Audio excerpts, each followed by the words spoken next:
Psalm Lesson 4. We will have this class period on today and then also on Wednesday to do both of these psalms. We'll probably spend the majority, if not all of the class period today on Psalm Lesson 1. Try to introduce Psalm Lesson 50 right at the end, and then we'll spend Wednesday night covering Psalm 50. Plan on Wednesday singing a song or two to go along with Psalm 50, so just be prepared for that. All right, Psalm 1. Will somebody read either off of the board or your Bible, somebody read Psalm 1 for me?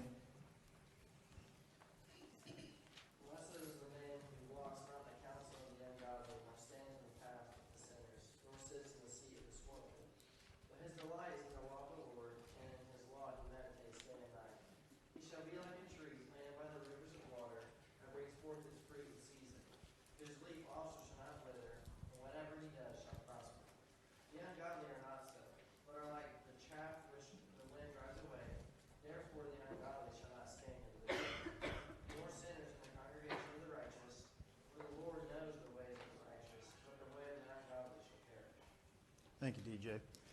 So I just finished teaching the high school class the last quarter, and whenever I would start, I'd basically start any class just by kind of an open-ended, getting the thoughts of the class on whenever they were going through the lesson or when they were reading the psalm, like, what were your thoughts? What did you get? What stood out whenever you were reading this psalm? There's going to be a lot of participation, asking, getting thoughts, getting opinions, getting readings, that sort of stuff. So let's start out. Was there something whenever you were going through this psalm, whenever you were reading, is there something that, what stood out to you? We have volunteers, and I'll just call on people. Either or. Okay. There's no in between. You're either righteous or ungodly. And it's like, it's just the heavy contrast the whole time is just obvious. You know what I mean? So it kind of makes you want to make sure you know where you're standing, whether you're the tree or the trap. Good. That's one of the things that sticks out that we'll get into in the next slide, I guess. But yes. Well, unlike today when there's no right way, supposedly, out in the world, God's Word says there is a right way and there is a wrong way. Good. It's not everybody's right, everybody's own way to get there. There's a right way and a wrong way. Well, what I'm saying too, in the first part, it said, it's showing that God, like Jeremiah's lesson on the first part, God doesn't change. But if we follow those laws, we're not going to change. But if we're like the ungodly, we'll be changing all the time, every 2 minutes. Good. Yeah, very good. All those are great points, and those are, whenever we kind of talk about the general idea of this psalm, I didn't necessarily want to try to break this down as a verse by verse. It kind of will probably seem like that. I don't want to lose our overall general thought of this psalm as we start to go through it.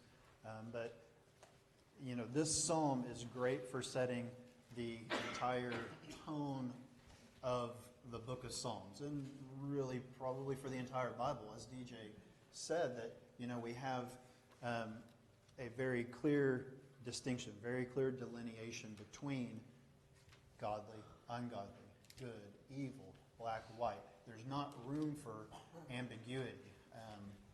So we'll talk about that a little bit more.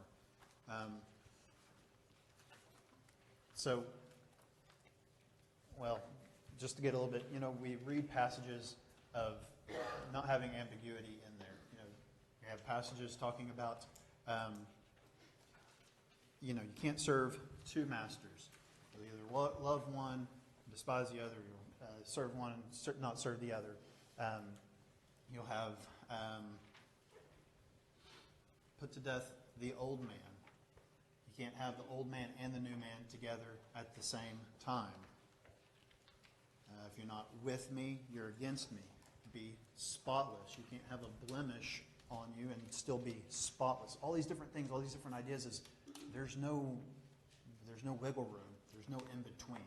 It's either 100% all in or 100% all out. You can't have one foot in, one foot out. We have the characteristics of both the blessed and the ungodly man. And that's basically the first,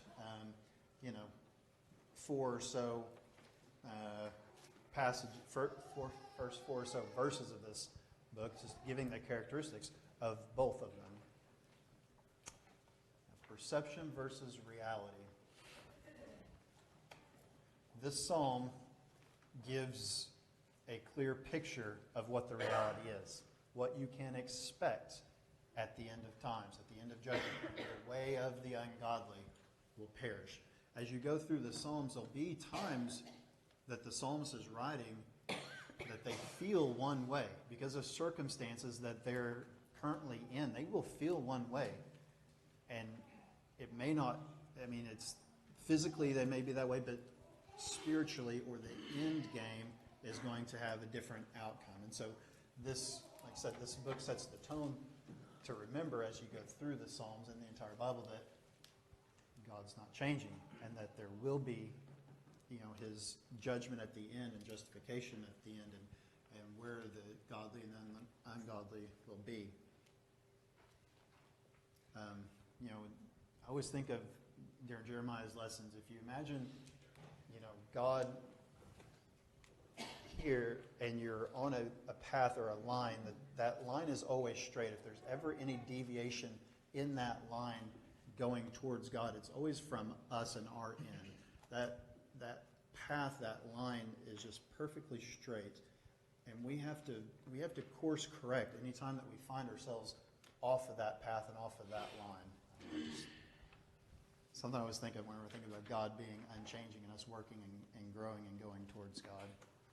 That's another thing I was going to mention. One of the things that pops out to me is that the blessing is in, first of all, what he's not. And I think usually say, oh, that person's blessed or whatever, they're fortunate. It's because of something that's been added to their life, not something that they have negated from their life or that they've avoided. And there's a lot of trust that's built in God's word through all of its warnings, and that's kind of the idea. And like you're saying just now, it's always in reflection on what we can know for certainty in the future, which is, when you read the end of the book first and then you start reading through it, it gives a different perspective. You might not be as worried in some parts of that book based on the knowledge of the end of the book, and he's given us that advantage. And so if things are going bad, I can know I'm blessed based on the fact that when judgment gets here based on my standing with God, things are really good. And I think that's why Ecclesiastes concludes the way it is that if you review every part of your life in reflection on what you know will happen in the end, and you know the answers to that test, then you can know that you're fortunate now, even if you're in conflict and turmoil.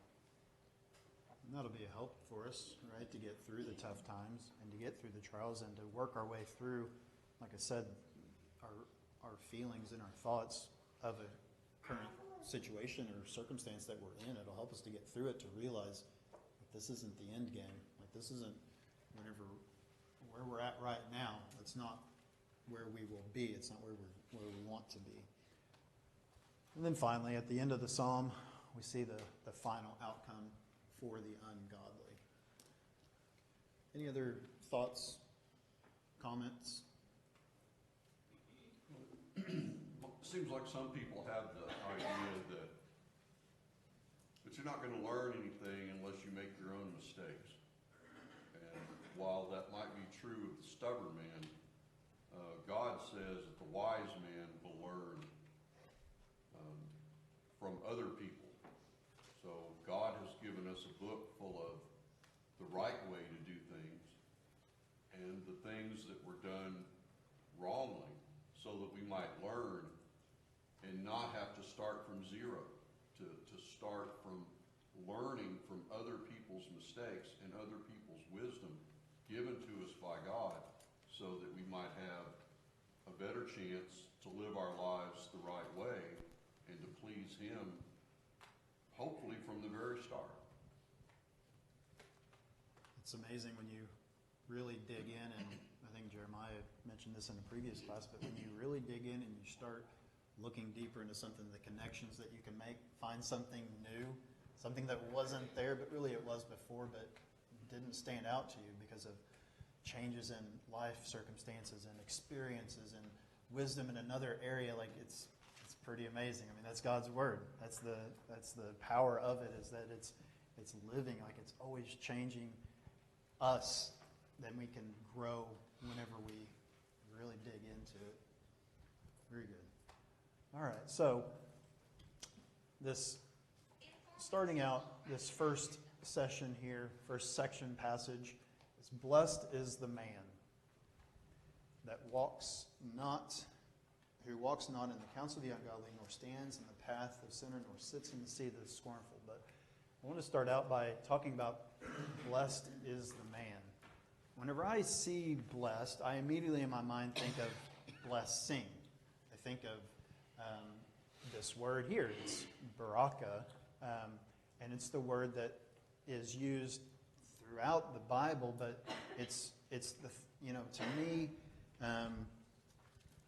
it's kind of if you think back on Joshua, whenever Moses had died, and he gets all the people together, and half of them are standing beside Mount Gerizim, half of them beside Mount Ebal, and he reads all of the law of Moses, and he reads the blessing and the cursing. That's in Joshua 8, chapter 8, verse 33 and 34. Somebody turn over there and read that for me.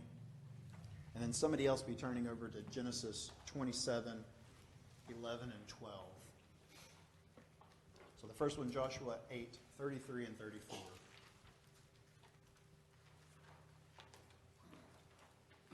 Then all Israel with their elders and officers and judges stood on either side of the ark before the priest. The Levites who bore the ark of the covenant of the Lord, the stranger as well as he who was born among them, half of them were in front of Mount Gerizim and half of them in front of Mount Ebal, as Moses the servant of the Lord had commanded before, that they should bless the people of Israel. And afterward he read all the words of the law, the blessings and cursings according to all that is written in the book of the law. Thank you. And then Genesis 27, 11 and 12. But Jacob said to Rebekah his mother, behold, my brother Esau. You said Genesis 27, 11 and 12? Yes. But Jacob said to Rebekah his mother, behold, my brother Esau is a hairy man, and I'm a smooth man. Perhaps my father will fill me, and I shall seem to be mocking him and bring a curse upon myself, and not a blessing. Okay, so Joshua, and then in this passage here, we have that idea of blessing and cursing. You do these things, and good things will come to you. Do these things, bad things will come to you. So it's that idea of prosperity, blessing, liberal, present. I mean, that is what that word kind of involves and entails. And we see that also in Psalm 3 and Psalm 24 and verse 5. Let's read both of those.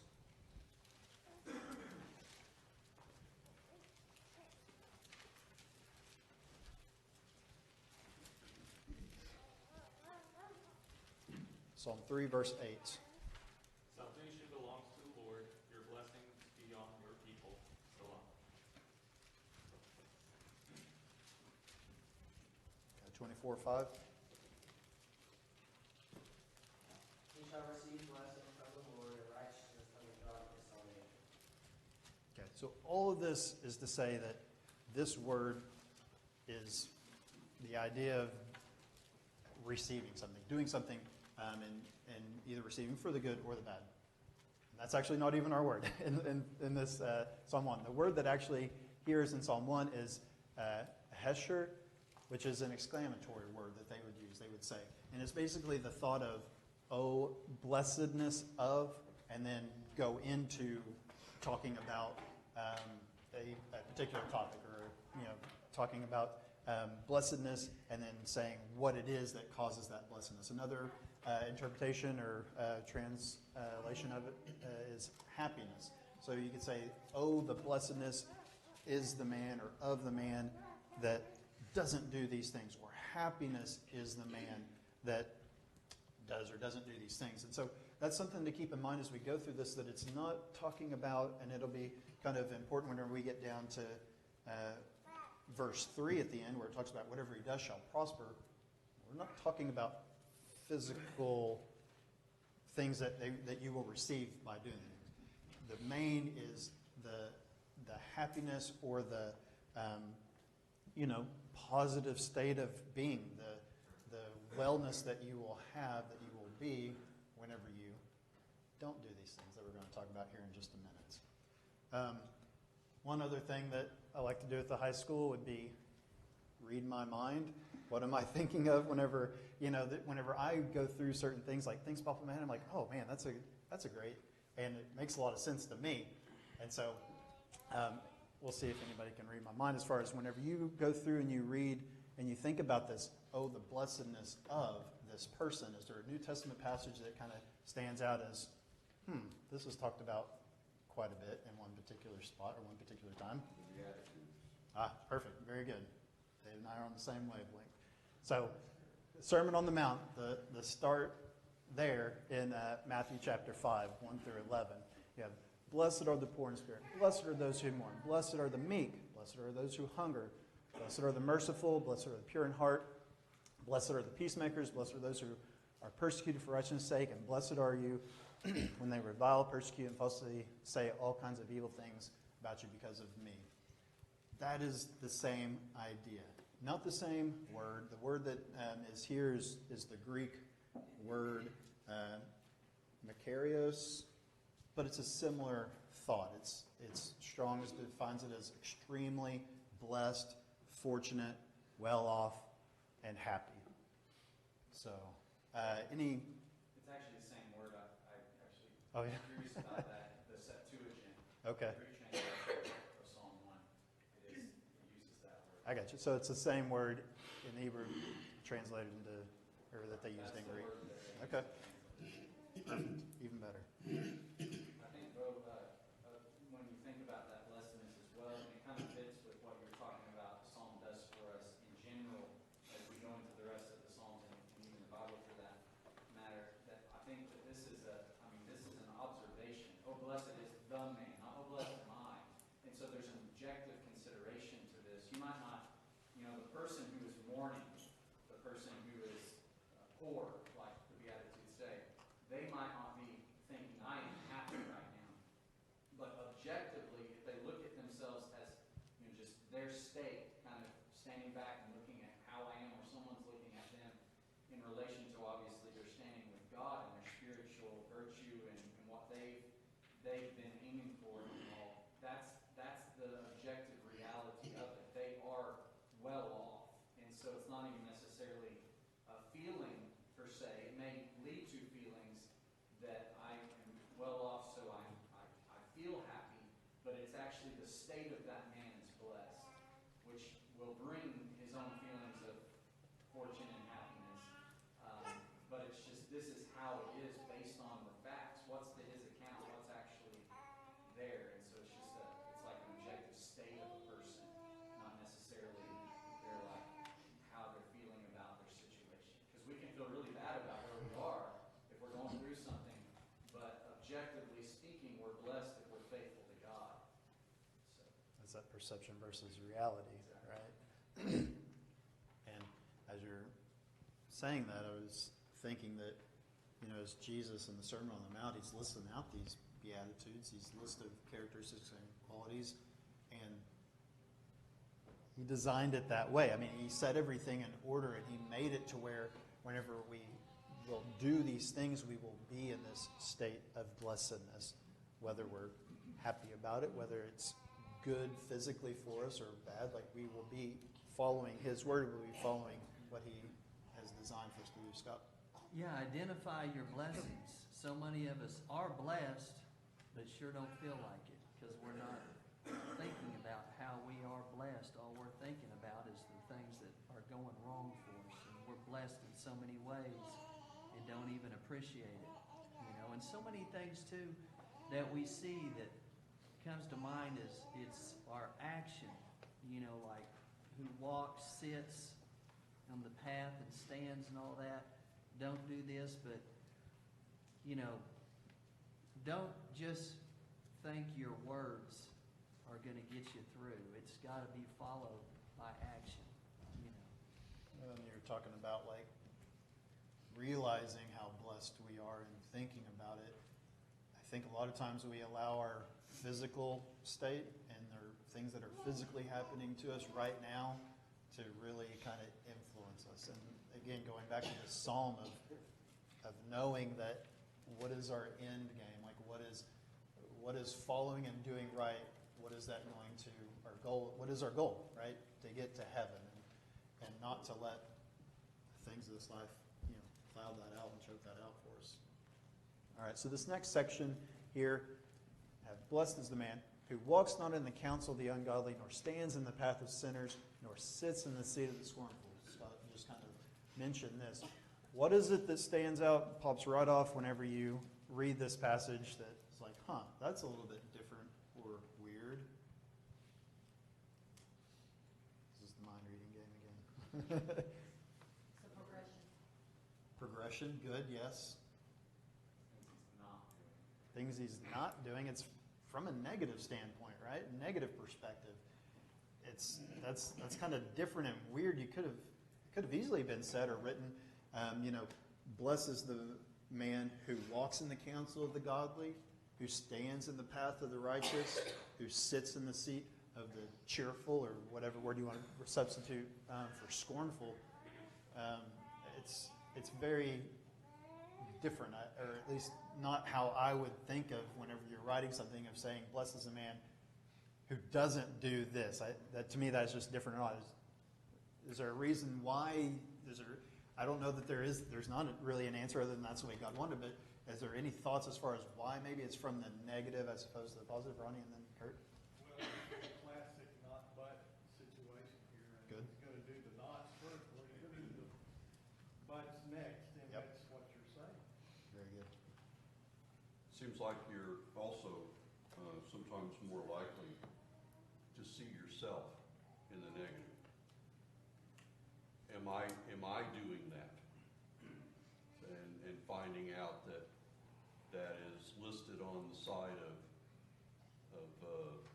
not being good, so I see myself in it, as opposed to the lofty goal of what we should be doing stated in the negative. We might see ourselves there in a self-examination. Tyler? I think it also shows that that is what is common in the world. The ungodly, path to sinners, the seat of scornful. To stand out amongst them is those that don't do those things. That is what is the most known. And it's not, inherently in our nature. I mean, God didn't make us sinful, people. But the flesh is sinful. And when we, follow the flesh. And so I think it's just, this is what is the most common around the world. Old Testament, New Testament, the world we live in today, are the ungodly. And he says, blessed are those who don't follow that.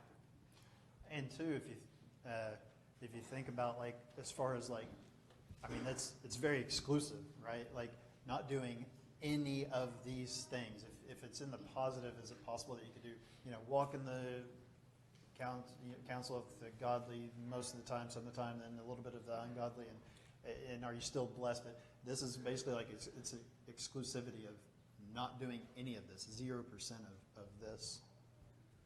I think it's also, whenever you confuse what a blessing is, like when we understand it's your stance with God, if you get it confused and it's with these worldly things, well, a lot of those times those people that got successful did it through sin. They coveted, they neglected their family, who knows, they cheated, they lied, they did something, and then it's, no, you're blessed if you're right with God. I think it's saying it's not these ways,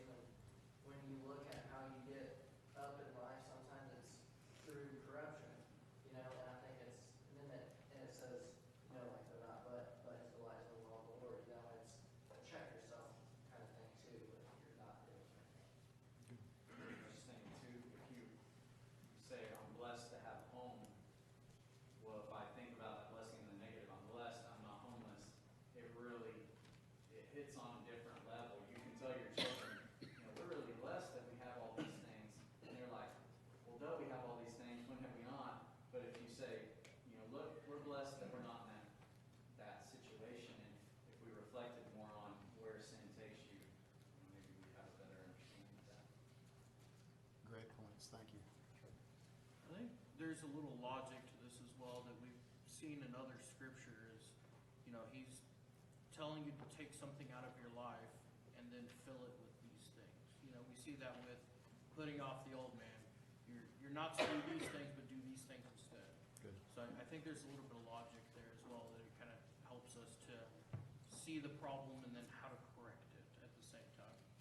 Perfect. And that goes along with Ronnie's point of the not but. Not this, but this instead. Very good. As Lisa said, we have the progressive parallelism. We have walk in the counsel of the ungodly, stand in the path of sinners, sit in the seat of the scornful. So to me, I mean, that progression of, you know, walking, just kind of casually going along with the crowd, with the group, not necessarily joining in with them, but just going along with it, you know. Or moving on to standing, I imagine just kind of standing around and waiting for that group of people, like you're making it a point of wanting to be in that group, in that realm, I guess. And then sitting in the seat of the scornful, like you're entrenched, you are planted, you are set in, and you're maybe even like promoting or enforcing, you know, whatever. And so, I mean, it's just that idea as far as like going on that scale, like being anywhere in there, you're not going to be that blessed man. The other thing that, as I was reading through this, I got to thinking, like, you know, who walks not in the counsel of the ungodly. It doesn't necessarily, you know, I don't know the right words or the right way to say it, but it's almost like you're trying to get all your information, you're trying to get your wisdom not from God and not from God's word. You know, it's not necessarily that it's wrong or bad, but it's like, where is your basis for your decision making? Maybe that's the best way to say it. I don't know. And that's something to think about, like as far as, am I basing my thoughts and my wisdom off of God's word and other godly people and their advice, or is all of my advice and, you know, recommendations or whatever coming from Facebook? I don't know. Like, just not from God and God's word. Did you have something, Jeremiah? Well, I think that's beyond walk, stand, and sit, you've got counsel, path, and, seat, of course, but you've got ungodly sinners and scornful. So you're going from, like you're saying, you're chasing worldly wisdom, and now you are bearing the fruits of worldly wisdom and sinful activity. And as long as you're progressing down that direction, you'll eventually be blaspheming God with the unbelievers. And so we'd like to think that, well, we're way far away from that, but each step in that direction is getting us closer. And there's younger Christians that I've known of who have started by just entertaining themselves with certain videos that are coming from like atheists and their kind of worldview and all that kind of stuff. And the more they listen to it, the more it starts to make sense to them, and then they see the value in their minds of that, but then they're free to do whatever they want, and then they're caught up in all this sinful activity, and now they make jokes about God even existing. And we're not far from that when it comes down to it. If we want to start listening to ungodly people, we can entertain those kinds of things. That's a good point.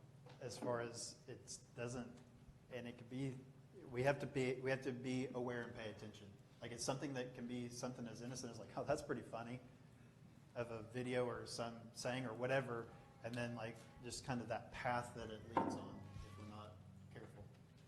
Well, if you took the not out of those, you can read it and think, yeah, well, I walk in the, and you take the not out and you think, yeah, I do those things. Well, maybe you do those things 5 days a week, but the other two, you're not doing that. And with the not in there, it's telling you, stay away from the not. Stay away from all that, and then here's where you should be. So, because you can kind of do both, like you just mentioned. You can, seek wise counsel sometimes, a lot of the times, and then seek not wise counsel at times. So you can kind of, you can do both, although you're not supposed to. That's that exclusivity I was talking about. All right, so kind of go along with what Jeremiah just said, we're not static. We can't be staying in the exact same state. We're either growing or dying. We're either getting closer to God or further away. Mind reading, is there an Old Testament character or person that kind of exemplifies this progression that we're talking about? You'll guess what I was thinking of, but does somebody have a thought of an idea of somebody that this is very clear shows? Jeremiah. In the divided kingdom, you had Rehoboam asking the elders what to do, and they told him, and he didn't like that, so he asked his peers. Yeah. But where that got him, Good. Seed also sometimes is symbolized by judgment. And I think you see progression as people are talking about here, from listening to being the guy that's giving the advice. Yeah. Good. But I'll go back to, probably not the answer you're looking for, because we're looking backwards a little bit, but Job is a good example of who had 3 counselors, his buddies, that thought they had sound advice on what they thought justice looked like for God, but in the end, they were incorrect. Job had to go back to him with God. Those are good points. Those are better than ones that I thought of. You guys are better at this game than I am. But I was thinking of Lot. We have this example of Lot. We don't have time to really get into a lot of it, but Lot separated from Abraham. Lot picked the cities of the plain, right? And it says in Genesis chapter 13:12 that he pitched his tent even as far as Sodom. He started out not in the city of Sodom, like he started out kind of on the edge, but slowly worked his way in and got to the point where he was in there. He was sitting at the seat of the gate, right, when the angels came and he brought him into his house. But how did that change his life? How did that affect his life being in that realm, that environment?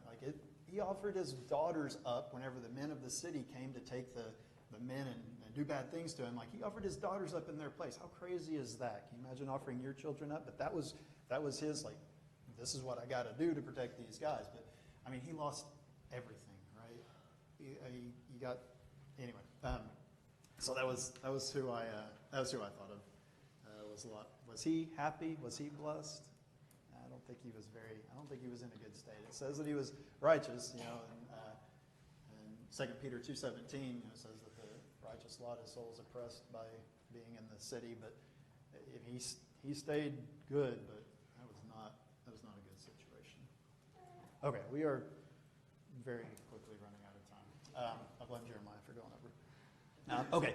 Next section. But his delight is in the law of the Lord, and his law he meditates day and night. He shall be like a tree planted by the rivers of water that brings forth its fruit in its season, whose leaf also shall not wither, and whatever he does shall prosper. This is what Ronnie was talking about. Not this in verse 1, but this instead. This is the positive perspective of it. He delights in the law of the Lord and meditates in it continually. In our handout here, it talks about looking and kind of zeroing in on this word meditate, and we talked a little bit about it in a previous class that, it's not just kind of that, I don't even know, to me, whenever I see and read and meditate, I think of dwell on, you're just kind of always, I drive Tracy crazy because she'll say something, I'll say, I'll have to think about that. I'm not very quick at processing and thinking. I really have to kind of to work it out in my head, and that's what I think of with meditate. But really, it's not even necessarily that. It's the word haga, and it's really kind of to murmur, or to talk, or to speak. And we have examples here in Psalms that it's not even just kind of. It can be kind of muttering and talking to yourself, but it also is just speaking out. I think this one in 2:1, it says, "Why do the nations rage and the people plot a vain thing?" That rage there is that same word, and so it's not necessarily just a kind of thinking to yourself and mumbling. It can be that, but also it's just kind of speaking out. All those passages there in Psalm, it's the idea of talking and speaking out. It's having it in your head to be able to speak it out. And how do you do that? You study. You have it daily in your life. You look at it, you read it, you bring it into yourself to be able to meditate it out, to speak it out. Any thoughts, comments? Requires preparation and purpose in your efforts. It doesn't just happen. Right? It doesn't just stand here and like it gets into your head. It's, you know, we're talking about making connections and that sort of stuff. Like it's hearing something and being like, oh, that reminds me of this, and being able to then talk about it, right? To make that connection. Okay, we got nowhere near where I need to. Glad we have next class. We'll finish up Psalm 1 and then get into Psalm 50. Thank you very much.